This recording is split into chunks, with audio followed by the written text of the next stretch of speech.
அவர் நடத்துகிற விதம் பாருங்க. ஈசாக்குக்கு பொண்ணு பார்க்கறதுக்கு போறாங்க. எலேசர் போறாரு. எலேசர் வந்து ஜெபம் பண்றாரு. ஜபிக்கும் போது அவர் சொல்றாரு, இங்க ஒரு பெண்ணு வரணும். அந்த பெண்ணு இடத்துல நான் தண்ணி கேட்கும்போது அந்த பெண்ணு என்ன பண்ணும், நான் தரமாட்டேன்னு சொல்லாம அந்த பெண் எனக்கு தண்ணி கொடுக்கறது மாத்திரம் இல்ல, என் ஒட்டகத்துக்கெல்லாம் தண்ணி கொடுக்கணும்.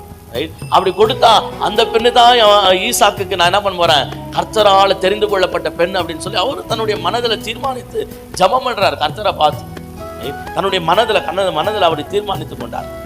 ஹல்லேலூயா. கர்த்தருடைய பரிசுத்த நாமத்துக்கு மகிமை உண்டாகட்டும். அதுக்கப்புறம் பார்த்தா அதே மாதிரி அந்த இடத்துல யார் வராங்க, ரெபெக்கா வராங்க. ரெபெக்கா அதே வார்த்தை, இவர் என்ன சொன்னார் அதே வார்த்தையை சொல்றாங்க. இப்போ லாபானுடைய வீட்டுக்கு போறாரு. இவர் போனே சொல்றாரு, கர்த்தர் என்ன நேர் வழியில நடத்தினார். ஹல்லேலூயா.